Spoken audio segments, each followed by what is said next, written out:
All right, we'll say good morning, good Chodesh, Aschos Baruch Hashem, to be able to begin this new month and this new week, learning this beautiful Masechta together. Begin by thanking all of our sponsors for this morning's share, to thank our Talmud Torah sponsors for Tav Shin Pei Hey, the Tosam Mishpacha, for dedicating all the Shurim and Drushos this year as Aschos Besoros Tavos for Am Yisrael.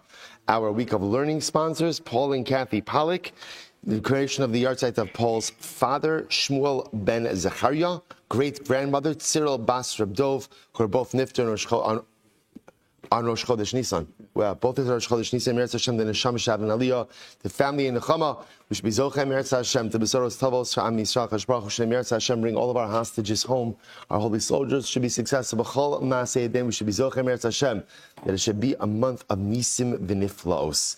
It looks like we don't yet have a Talmud Torah sponsor for the month of Nisan, so there are still opportunities in Meretz Hashem.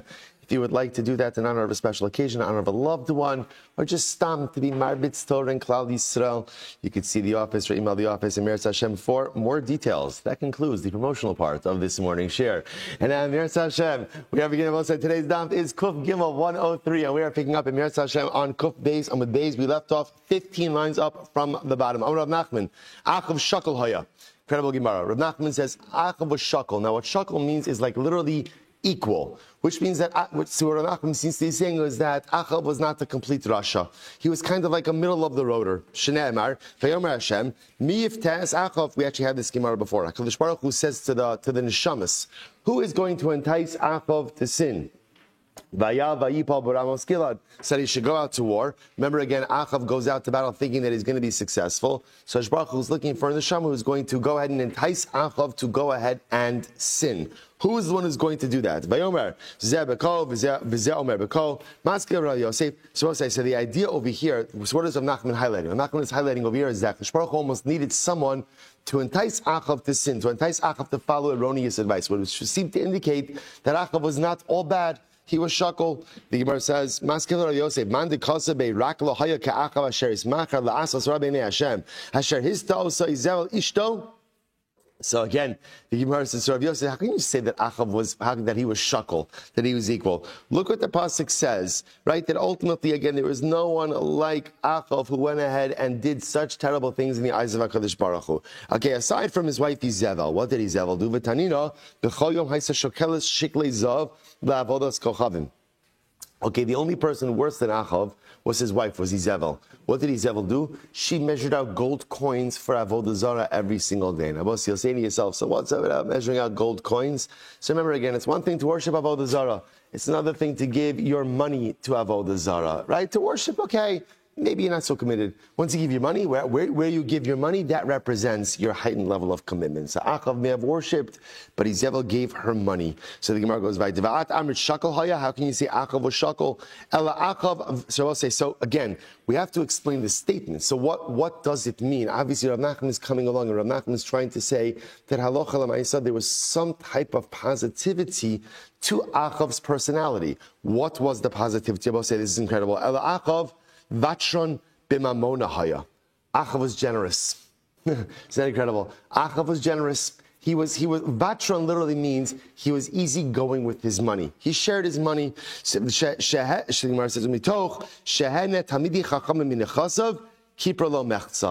because he went ahead and he shared his wealth with Talmidei Chachamim, that atoned for half of his averos.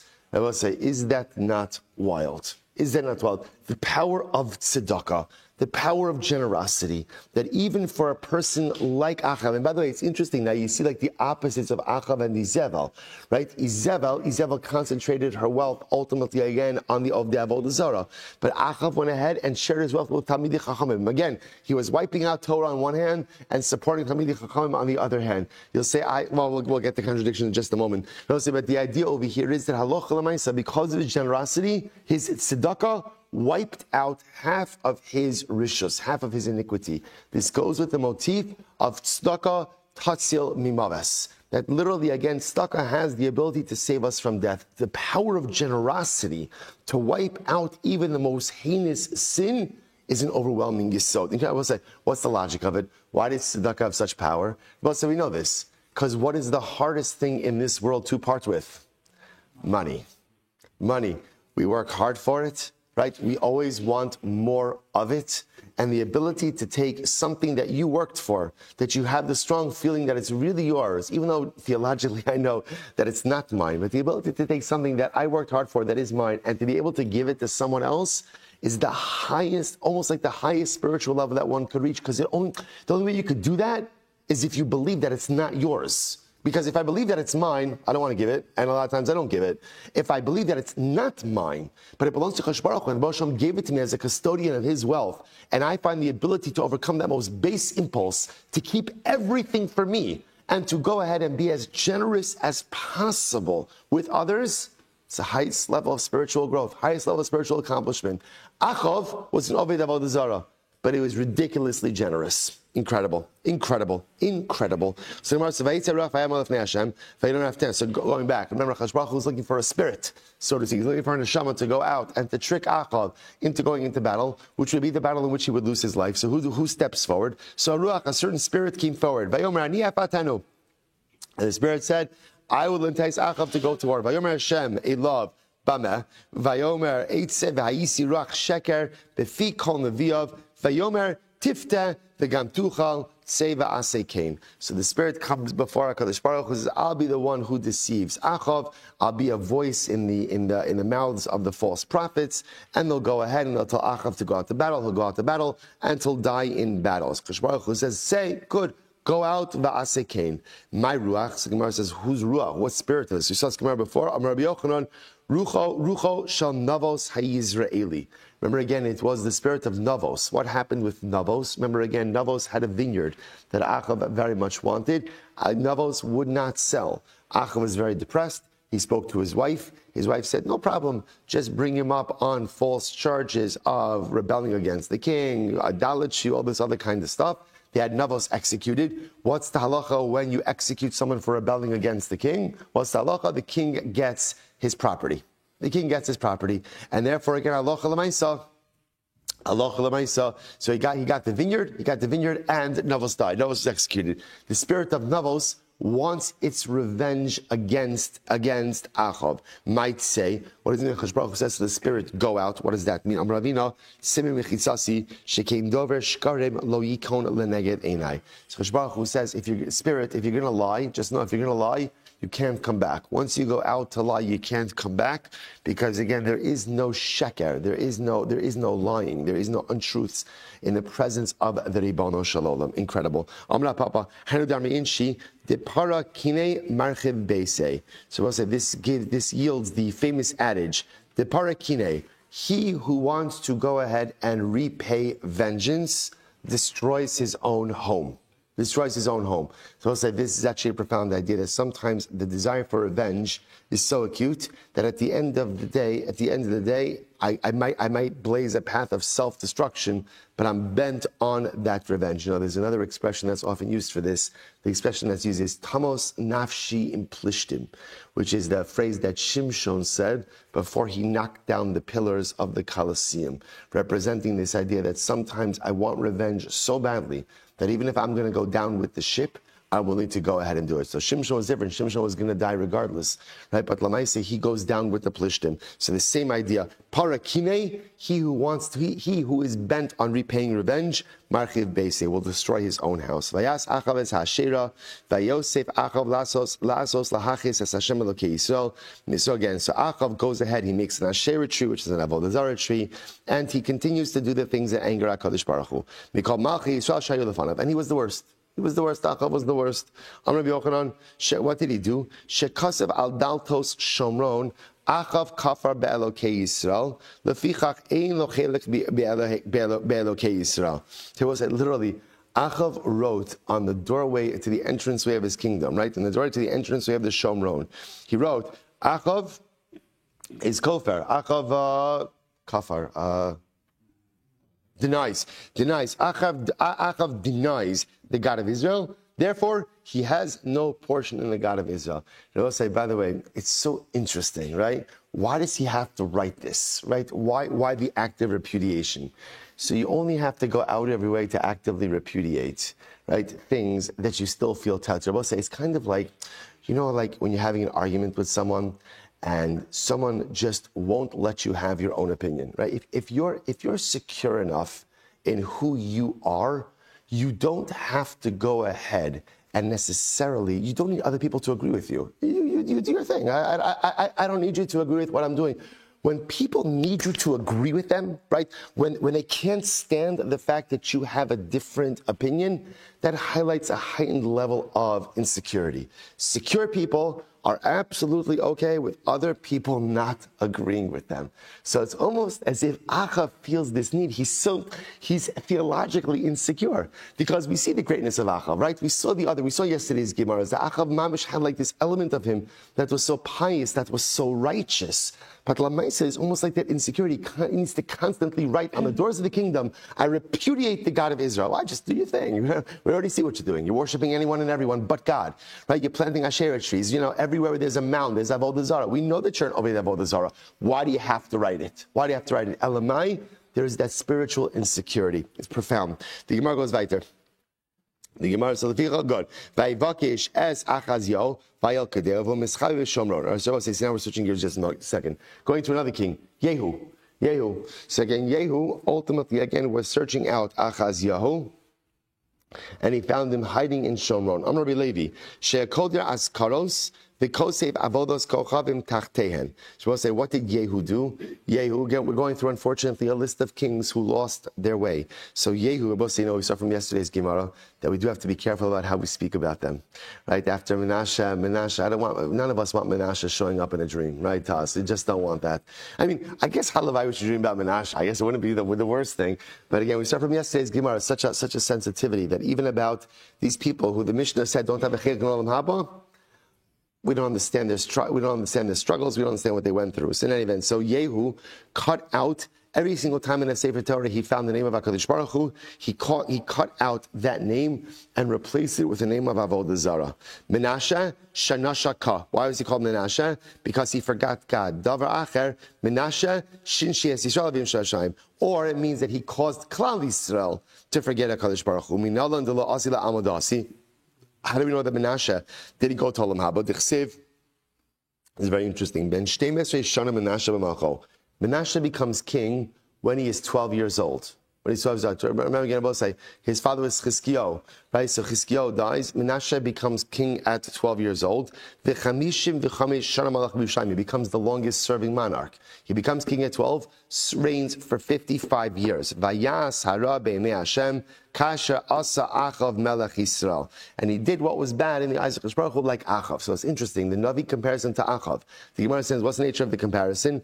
Ma Achav ein lo chelik le'olam haba. Just like Achav has no portion in the world to come, Af Menashe ein lo chelik le'olam haba. So to Menashe has no portion in the world to come. Both say, by the way, it's also interesting to note, you have to wonder about this.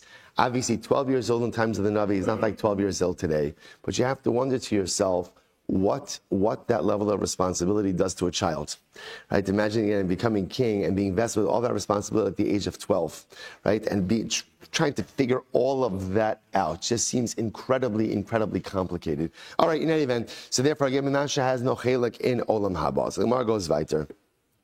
Yehuda Menashe Yesh chelek Olam Haba Shneemar Vayspal Menashe Al Hashem Vayartel. Yehuda disagrees. Yehuda says no. Chas v'shalom. Menashe does have a portion in the world to come. He does have a chelik in Olam Haba because the pasuk says that Menashe davened to Hashem and the Ribono Shel Olam went ahead and listened to him. I'm Rabbi Yochanan. So we'll say so. A fundamental machlokes about Menashe. Does Menashe have a chelik in Olam Haba? Doesn't he have a chelik in Olam Haba? Which one? So the Gemara says, Rabbi Yochanan, Ushnei Mikra Echad Darshu. Both of them darshu in the same pasuk. Shneimar, Unisatim Lezavo Lechomam Lechosaris, Biglam Menashe ben Yecheskio. Marsar Biglam Menashe Shasa Tshuva, Ve'inhu Lo Avod, Umar Savar, Tap of Kuf Gimel, Umar Savar Biglam Menashe, the law of a tshuva. So ultimately, again, the Torah speaks about the Rebbe Shalom handing over Klal Yisrael to the nation, to the foreign nations.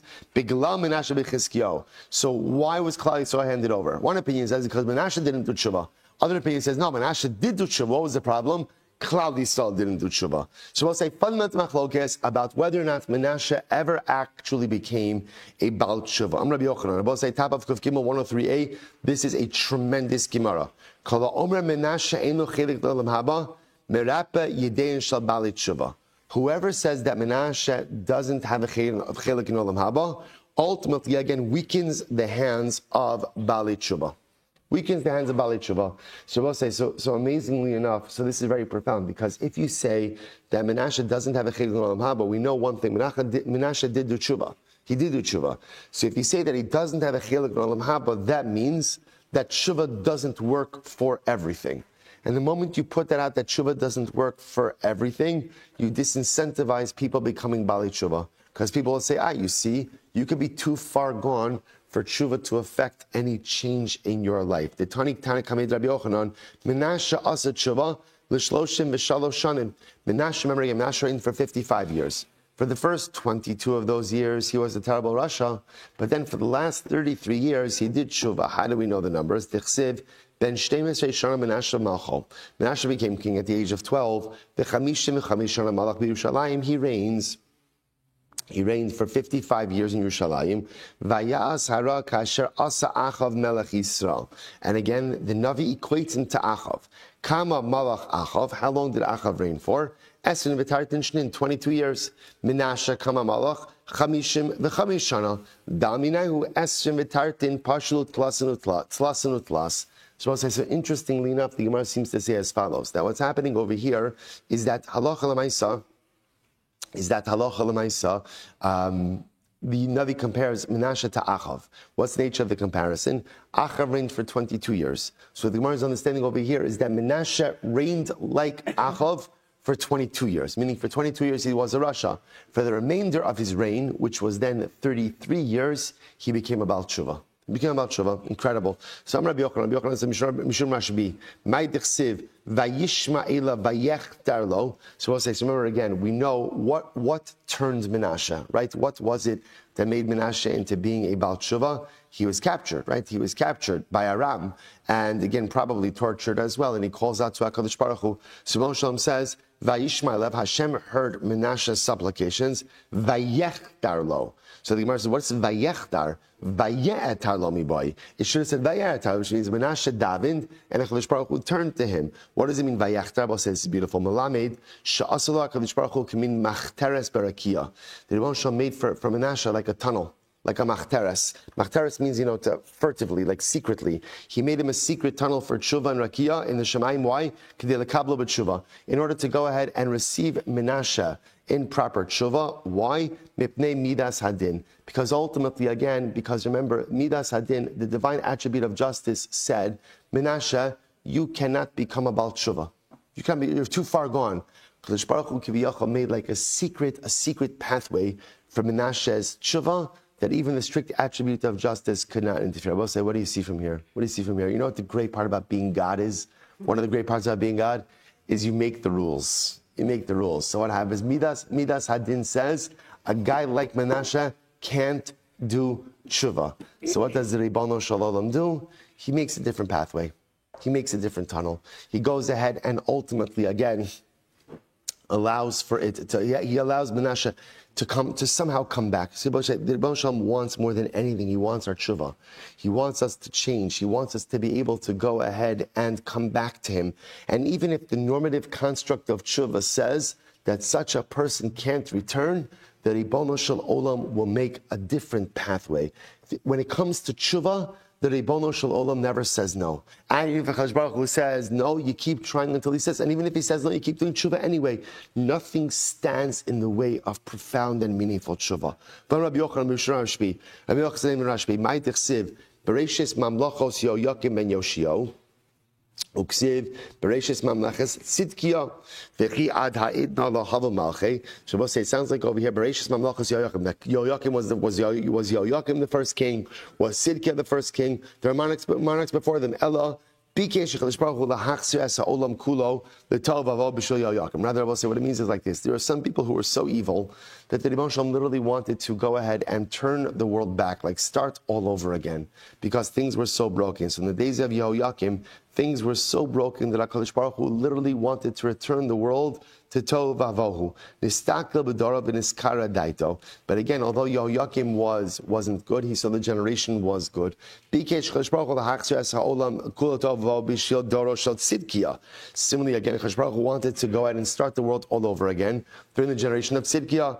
Nistakel b'tzidkiya. The Niskara Daito. But HaKadosh Baruch Hu saw the righteousness of Tzidkiya and spared the generation because he cared. So what do you see from here? That the Rebbe Shalom is just looking for someone who's righteous. Either a leader who's righteous, even if the generation is not, or a generation who's righteous, even if the leader is not. The Ribono Shel Olam wants our success more than anything. And as long as he could find someone who is worthy of salvation, someone who is worthy of his bracha, then ultimately, again, he'll spare the collective. It's incredible. So the Gemara says, B'tzidkiya namiksiv, vayasra b'nei Hashem. But one second, but Tzidkiya also, it doesn't look like he was very righteous. It says he also did that which was evil in the eyes of Hashem. Shai b'yad limchos v'lo micha. What it means is like this. Tzidkiya had the ability to object. We'll say Tzidkiya himself was righteous. So what was his mistake? His mistake was he had the ability to object to the negative behavior of his generation, but he failed to do so. This, we see this theme over and over in Chazal, that when you see something bad happening and you don't do anything, you are held liable as if you committed the wrong yourself. Overwhelming idea. Nishpat es ish avel, v'rega es v'sachak ve'nachas. Amar HaKadosh Baruch Hu. Rebbe Shalom says as follows: Ka'asti al Achaz. I got angry at Achaz, right? King Achaz, one of the evil kings. Then asat b'yad malchei Damasek, and therefore I handed him over in the hands of the king of Damasek. And what did he do when he was handed over in the hands of the king of Damasek? Zibeach v'kitar lelehem. He ends up Achaz. Instead of realizing that he's in trouble with God and maybe he should turn himself around, instead starts praying to their gods, the gods of Damasek. Shneimar vayizbach leelokei darmesek hamakim bo vayomer ki Elohei malchei aram heim ma'azrim osam lahem ezbach vayazruni beheim lo hayu lo lakshil lechol Yisrael shachakti im amatzia v'nasati malchei Edom biyado. So literally again I smiled upon Amatzia, and even though Amatzia didn't necessarily do the right thing, but I smiled upon Amatzia, and ultimately again I gave over the hands of kings of Edom in his hand. Hevi Eloheihem v'ishtachav Elohem. How did Amatzia repay me for this victory? He took the gods of Edom and he began worshiping them. Shneimar vayach harechein ba Amatzia me'akos es Edomim vayavo es vayave es Elohei b'nei Seir vayamedem leElohim v'lifnei mishtachav Elohem yiktar. So again, Amatzia was handed victory, and what did Amatzia do with his victory? He went and he started worshiping alien gods. Amra Papa Hanu Darmi Inshi. This is what people say, the famous adage that they say, Bachi le lemar de lo yada, chaychi lemar de lo yada, vai le lemar de lo yada, bein tav lebish. So sometimes again, you could cry for someone and he doesn't understand. You could smile upon someone and he doesn't understand. Woe to the person who doesn't understand between good and bad. So reference to these kings who are given tremendous opportunities to turn themselves around, but yet fail to understand the opportunity which was presented, and therefore again continue to go on the path of evil. Overwhelming. Vayavo kol sari melech Babel, vayavo b'shar hatavach. So we'll say, so this is by Tzidkiyo. So right, all the king, right, the ministers of the king of Babel himself came and he sat at the Shar Tavach. I'm going to be Rashbi. Makom shemechatkin balach. So we'll say third wide line.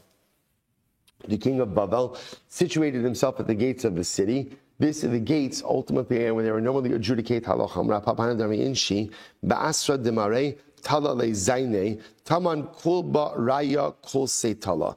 In the place where ultimately the master of his house used to hang his weapons, now the shepherd comes along and hangs his jug. The idea over here is the gate of the city was the place where the Sanhedrin would rule, the high court would rule. So that very place where it used to be was used for halach.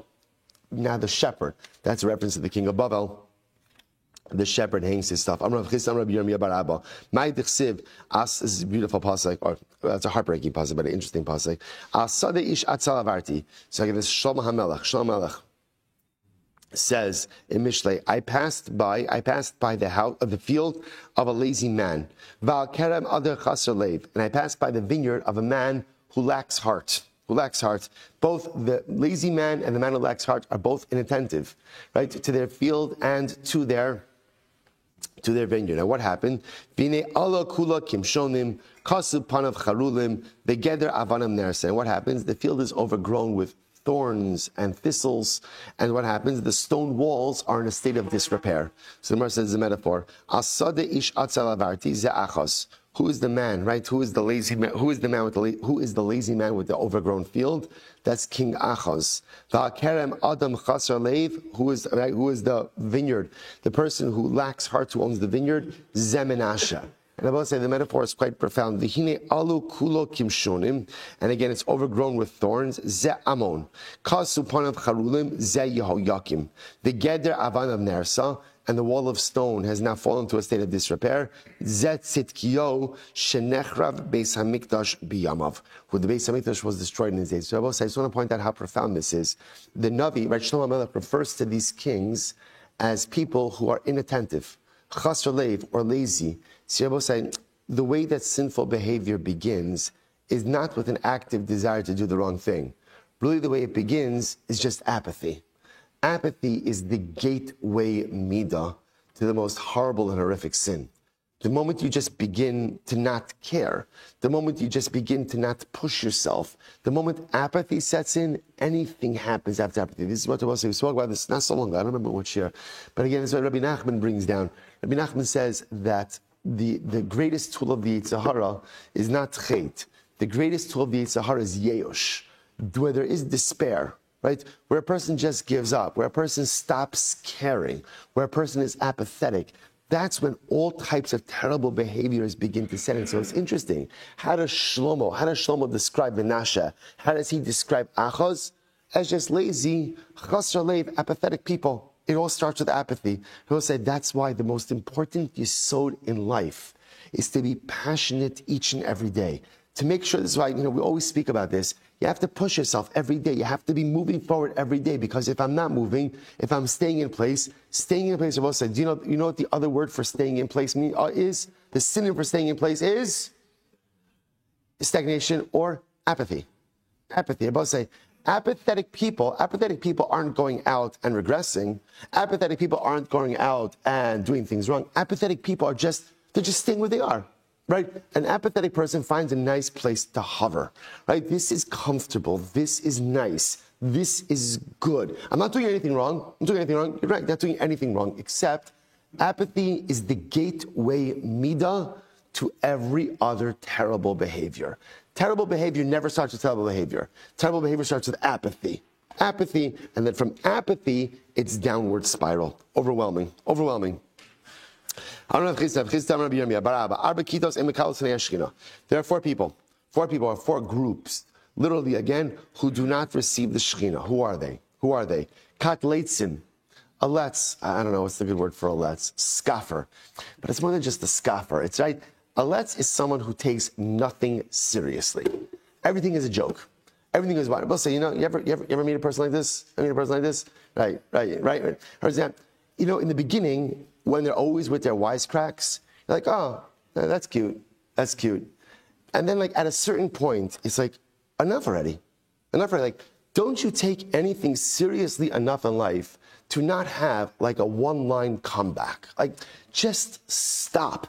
Right? It goes from entertaining to annoying pretty quickly.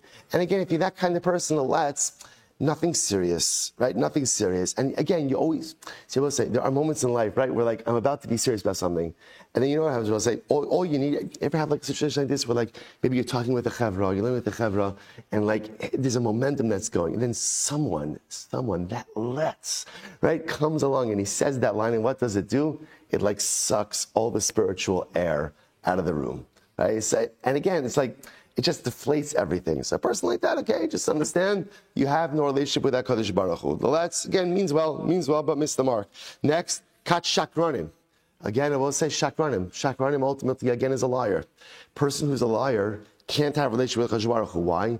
Because the prerequisite for a relationship with God is honesty. The Rosh Hashanah does not need perfection. He does not even need greatness. All he needs is honesty. Because if I'm honest with myself, I know what I am and I know what I'm not. And then if I know especially what I'm not, I could work on that. If I am dishonest, if I am a liar, Liars cannot create relationships because, again, if you're lying, then by definition there is nothing to move forward on. Kat chanifim. Chanifim will say again, chanifa, flattery, right? But it's like, but it's false flattery. Thank you. It's false flattery, right? Chanifa is flattery for the sake of getting something out of someone. Right? I don't really believe it. Right? I don't really believe it. But rather, again, I'm using it ultimately, and I will say, like when people do this, I guess this is like lobbying, right? At the end of the day, it's lemaisa, like it's so disingenuous, and everyone knows it's disingenuous, right? But what's the interesting part? The interesting part is when someone strokes my ego, like, oh, that's nice, that's nice, even though I know what they're doing, they know what they're doing, but it's still nice. Everybody likes a little bit of flattery. So as I said, at the end of the day, again, this chanifim, and those who again speak slander. So I'll say it's interesting, by the way. If you notice, so these are four groups who cannot have means they can't have a relationship with Hashem. Now it's interesting, by the way. What's missing over here? If you were to make a list of people who can't have a relationship with God, who would you put in there? Avodah Zarah, right? Ding, ding, ding, ding, ding, right? Number one, right? Right, number one, right? Right, maybe a close number two would be Arias, right? You got getting this. Good, right? Arias, good. Right, number three, Shlichus Damim, right? Good, we got the big three. If you notice, they're not there. I will say, do you know why? Averos don't stand in the way of a relationship with God. Averos don't stand, because we all commit Averos. Right? We probably, a number of us have done a couple of doozies, and it's even before 9 o'clock, right? So we all commit Averos every single day. Averos don't stand in the way of a relationship with God. Honesty stands in the way of a relationship with God. And if you look at the common denominator amongst all of these things, it's all about honesty. He can't be honest about anything. He just can't take anything seriously. So what he does is he uses let's humor to just take the MS out of every circumstance. A shakran, obviously, again, dishonest. Chanifa, dishonest. Even lashon hara. I will say again, lashon hara always takes place where? Right? I shouldn't say always. Often takes place behind closed doors. And usually, the greatest purveyors of lashon hara will present themselves like your friends, right? They'll present like someone who's got your back, like someone who's your buddy. But at the end of the day, when you're not looking behind your back, that's when they will verbally stab you over and over and over.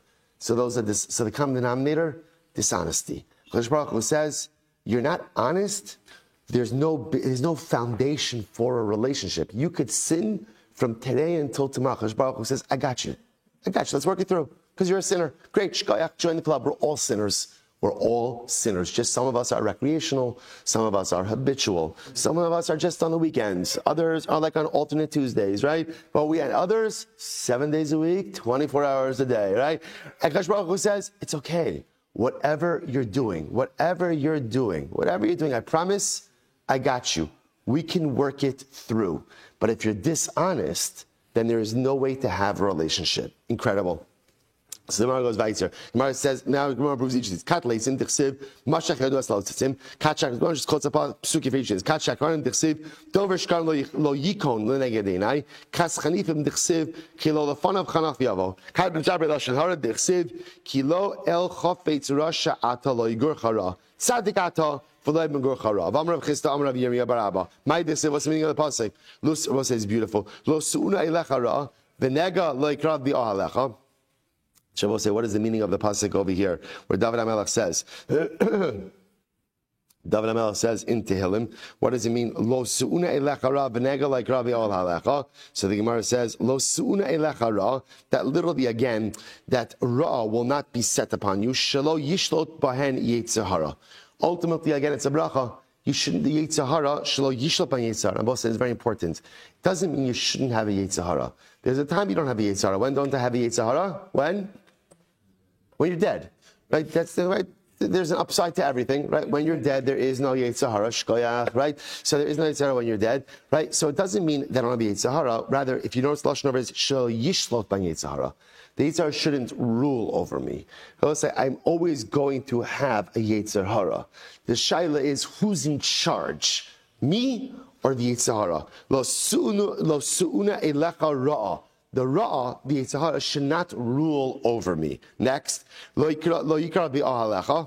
I'm sorry, v'nega lo yikra ba'alecha. And literally again, an affliction should not come close to your tent. Shel timsa ishtecha safek nida b'shah shetava min haderech. So I'll say this is fascinating, that when a man comes home from a long trip, he shouldn't find his wife in a state of safek nida.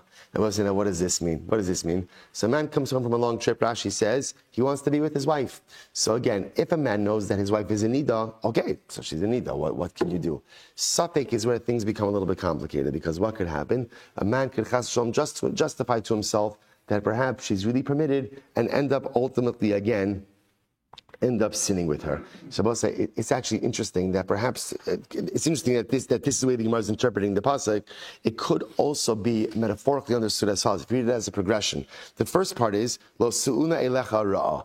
Ultimately, again, do not let the Yetzer Hara go ahead and rule over you. How do you do that? V'nega lo yikrav bi'ahalecha. The Gemara is darshaning it as you don't come home and find your wife a safek nida. The way to rule over your Yetzer Hara is to eliminate safek within your life. A lot of times, the reason we get ourselves into trouble is because we choose to live in worlds of gray. We choose to live in worlds of safek. And we allow safek to be perpetuated. I will say, all of us have areas of our life where if somebody were to ask us, are you living correctly in this area? I'd be like, kind of, because I know that it's not, I know that this area of my life, and we all have different areas, all of us have it. Those areas, some areas where I know that I'm doing the Ratzon Hashem, and other areas where I know that literally again, in my tent is safek nida. In my tent is a safek in life. And a lot of times we know there's a safek, and we just perpetuate kind of like the iffy parts of our existence. If you have too much safek in life, that's where the Yetzer Hara comes in. So much of life is identifying the areas of my life that are safek, that are not really what they should be, and make them what they should be. If I can eliminate the safek in my life to the best of my ability, I don't know if I could ever eliminate all of it, but if I can eliminate the safek to the best of my ability, then ultimately, again, I could ensure that the Yetzer Hara will not rule over me. Incredible. So Gemara goes weiter. What does it mean that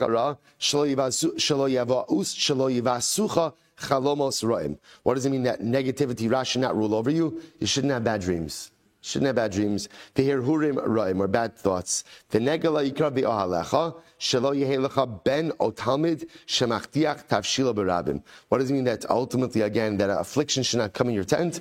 That you shouldn't have a student or a son, literally translated, who spoils his food in public. Which means that my children and my students should not do things that are publicly disgraceful.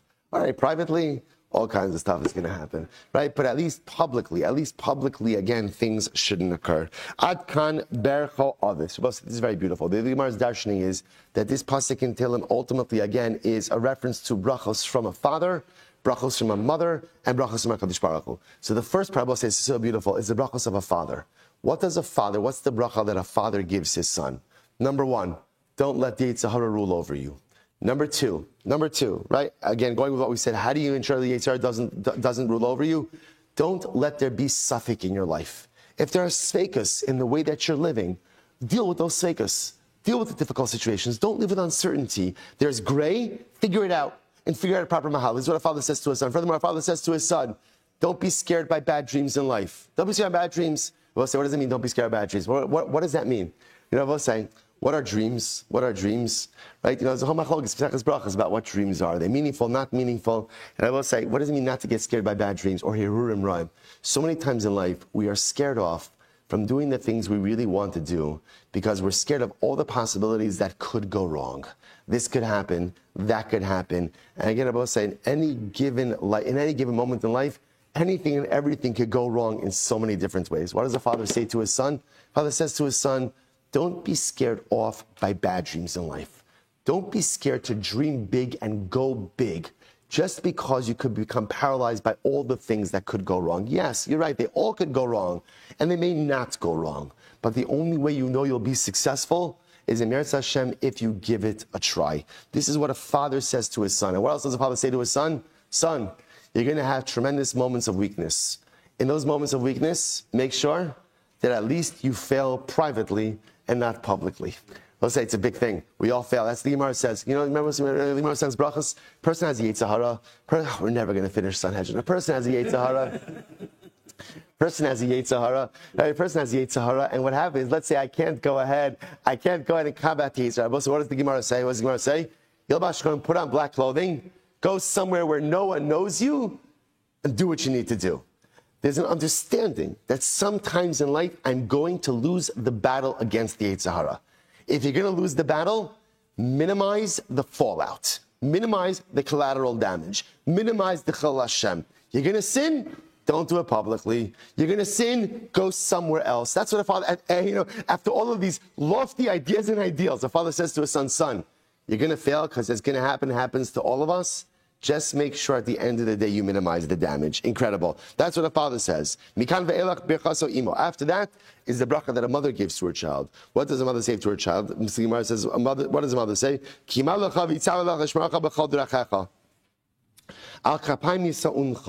what does a mother say to her child? The malachim should watch over you in all of your ways. They should hold you in the palms of their hands. Al shachal bafes and tidroch. And ultimately, again, you should trample on the lions and on the snakes. Shabbat said, what's the bracha of a mother? It's incredible. What's the bracha of a mother? Be safe. Be safe, right? A father has all of these different ideas, right? Passes, and what does a mother say? Shefala, I love you. I just want you to be safe. The malachim should watch over you. You should trample, right? A father ultimately, again, wants his son to be successful, right? So a father gives all of the different things that he needs. Overcome the Yetzer Hara, rein it in, right? Don't live in suffix. Don't let bad dreams scare you off from accomplishing big things. All these things. And the mother says, Shefala, I just want you to be okay. I want you to be okay. The malachim should watch over you. You should trample on snakes and scorpions. You do accomplish. You don't accomplish. The truth is, from the mother, doesn't matter that much. I just want you to be safe. I want you to be okay, and I want you to be happy. Incredible. Those are the brachas of a mother. After that, ultimately, again, the Chalish Baruch Hu steps. Chalish Baruch Hu gives brachas. What are the brachas of the Ribbon Shalom? We'll say Amud Beis. Kivi chashak v'afateu asagveu ki yada shemi. So we'll say, what does Chalish Baruch Hu say? If you put your faith in me, I will save you. I will save you. Asagvehu, I will lift you up. Ki yada shemi, if you know my name. Yikreini, if you call out to me, ba'aneu, I will answer you. Imo anochi betzara, I'm with you in every difficult place. Achaltzeo v'ach bedehu. Oriachemim aspeiu v'ar'eu bishuasi. So what this is incredible. What does the Chalish Baruch Hu say? See, the mother says, I just want you to be safe. And what does Chalish Baruch Hu say? I got you. I got you. As long as you cast your lot with me, right? As long as you put your hand in mine, Chalish Baruch Hu says, I've got you covered. I will say, is this not absolutely beautiful? The father giving all of the advice the son needs in order to be successful. The mother, just the anticipatory wish, I don't really even care what you accomplish or don't accomplish in life. I just want you to be okay. I just want you to be safe. I want you to be happy. And HaKadosh Baruch Hu telling us, put your hand in mine, wrap your arms around me, and I promise you, whatever happens in life, I got you. I got you. Incredible. Incredible. Now let's say, by the way, when you drill down to it, we sometimes forget that, like, the Ribono Shalom is not looking. He's not looking for us. He's not. If you notice, by the way, he's not saying, learn my Torah, do my mitzvahs, finish us. He's not saying that. He's just saying, put your hand in my hand. Just throw your arms around me, and I got you. We forget that sometimes all that HaKadosh Baruch Hu wants from us is love. All he wants from us is that sense of commitment. All he wants from us is to know that we are together with him. And he says, we'll work the rest of it out. You're sinning, you're doing bad stuff, you're down the wrong path in life. Okay, we'll work it through. We'll work it all through. but just tell me that you're with me. And if we could just cast our lot and cast our destiny and put our hands in HaKadosh Baruch Hu and throw our arms around him, that's all we have to do. That's all we have to do. He says, I've got you. Overwhelming. So it's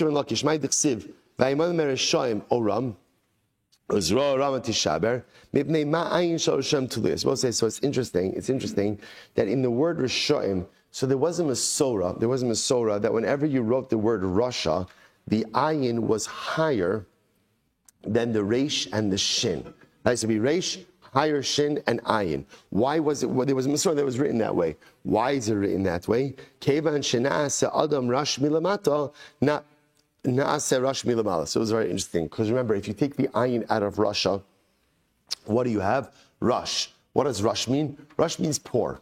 So the idea was, listen to this, that if a person is poor below, he's poor above. What does this mean? So the Gemara says like this: if a person is disliked by other people, that is generally indicative that they are disliked by HaKadosh Baruch Hu.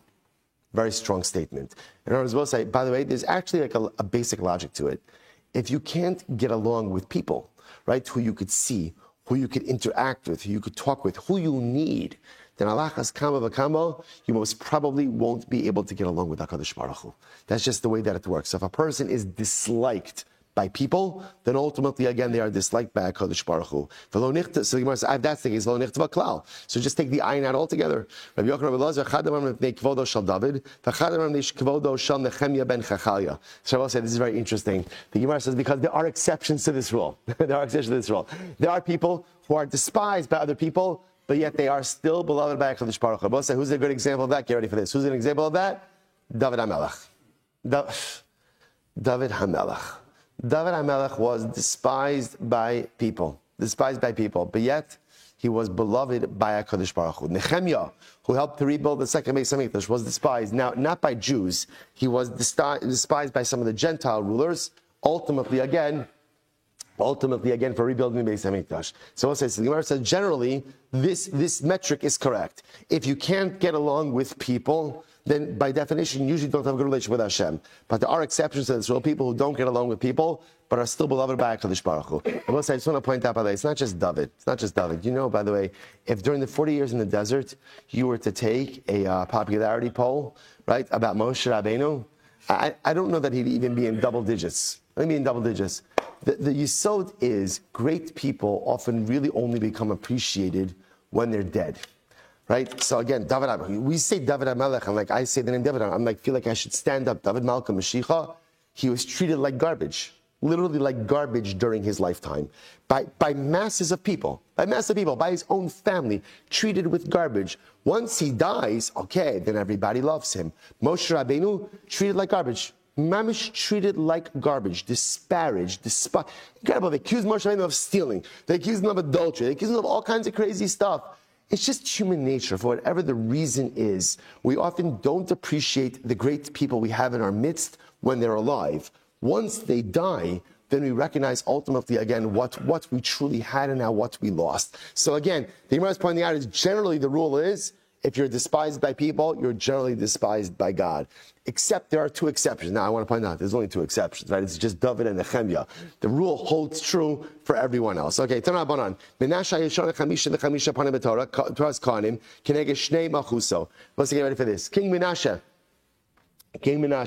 had 55 different interpretations of Chumash Vayikra. Well, I just want to point out how ridiculously amazing this is. Chumash Vayikra. We're just starting Chumash Vayikra this week. Mamish, it's Sunday of Chumash Vayikra, right? No? Is this decaf today? That's ridiculous. That's ridiculous. On a 7.5-year cycle, the first Sunday of Chumash Vayikra, and now, by the way, Menashe darshaned ultimately again 55 different interpretations of Chumash Vayikra. Why 55? Corresponding to the years of his monarchy. So I don't know if it means that every year he espoused a new drasha, a new interpretation. Now, what is this saying? Menashe, obviously again, despite all of the Avodah Zarah, had a tremendous connection to Torah, and ultimately again had a tremendous insights into Torah.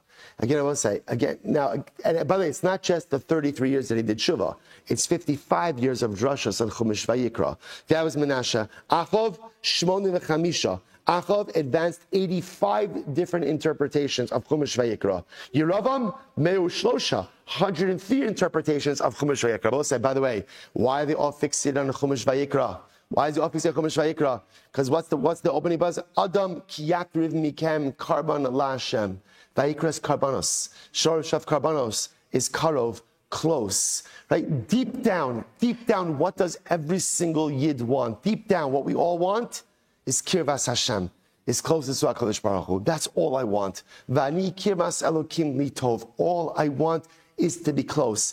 Just sometimes I become so ridiculously complicated, and for whatever the reason, I get derailed from that primary life mission. But everyone wants Vayikra. Everyone wants Karbanos.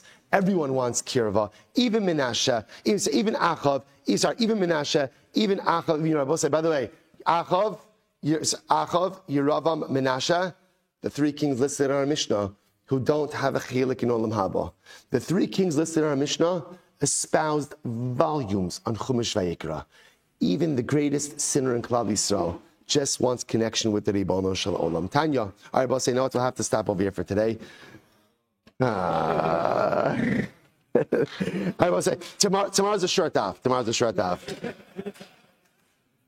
Shorter in comparison. We are fine. I will say, tremendous start to the week. We'll say, for those who are here for Mechiras Chametz, Mechiras Chametz we're going to be doing right in the classroom, right opposite here, classroom 6, right across. Zoom, everyone. Also, schedule-wise, the regular 9 o'clock minyan in the shul.